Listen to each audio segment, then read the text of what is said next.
ils sont fous, ils sont fous. Je veux le monde. Oh l'âme citoyenne. Avant le monde, les amants de la Bastille arpentent la France et c'est déjà pas mal. La grande tournée en province a débuté à Lille début février et fait étape à Dijon. On veut le monde.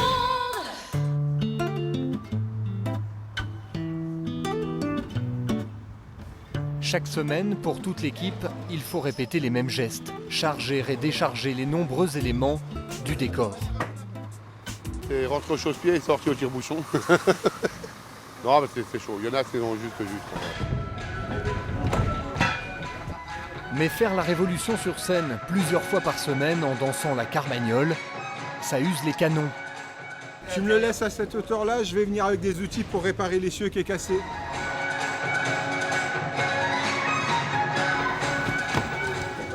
Des aléas du chargement et des déchargements constants, je pense que voilà, au bout d'un moment ça souffre, hein, comme ça fait déjà depuis le mois de février qu'on tourne.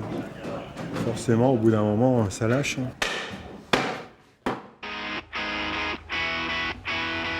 À l'intérieur, ça progresse. J-1 avant la première représentation et la scène se construit peu à peu, toujours grâce aux indications de Gaëlle. Quand elle parle, il l'écoute. On va tout le long pour fermer aussi là. Après on va se commencer le plancher au lointain là. Faut y aller parce que derrière il y a un autre plancher qui doit se mettre, derrière il y a la déco qui doit descendre, derrière il y a le son qui se monte, enfin il y a beaucoup d'autres choses donc il faut avancer le plus vite possible.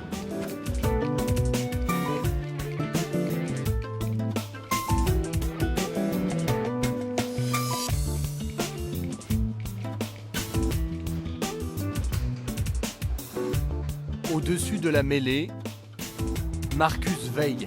C'est le directeur technique du spectacle. Il a commencé à ce poste sur Notre-Dame de Paris, il y a 15 ans. Autant dire qu'il connaît sa partition et maîtrise le tempo. Moi j'essaie d'évaluer un petit peu les pertes de temps et les difficultés techniques pour qu'en fait on arrive à se remettre en place et respecter les délais pour que vendredi, quand les artistes arrivent, on puisse faire une petite répète avant le show du soir et que tout soit calé. Pour tenir le rythme, il faut des moments de détente. Alors, on pose. Cuisse de canette, saumon, tomate à la provençale et gnocchi. Canette, ça va me rappeler la bière. Bienvenue au catering, le coin cantine du Zénith, idéal pour souffler un peu. Le traiteur est un prestataire local, habitué des lieux et de ses contraintes. Il n'y a pas eu de demande spécifique, donc on reste sur du varié. Vous avez le temps de voir les spectacles sur 5 jours comme ça ou pas? 10 minutes, il n'y a pas de retour encore au catering. Non, parce que quand ça commence, le reste de l'équipe, il y a une partie de l'équipe qui mange pas, la billetterie, et tout cela arrive après. Chacun reprend des forces au calme avant de repartir au front. Seul au milieu de la salle, face à la scène presque terminée, Édouard configure les vidéoprojecteurs, d'une importance cruciale pour le spectacle. En fait, on est en train de caler les vidéoprojecteurs donc, sur la base d'images. Et vu qu'il y en a 4, donc 2 vidéoprojecteurs qui font une seule image de chaque côté, on doit tous les aligner en fait. De l'autre côté du rideau, les caisses de costumes investissent l'arrière de la scène. On va voir comment on va positionner ici après. Ne manque plus que les artistes.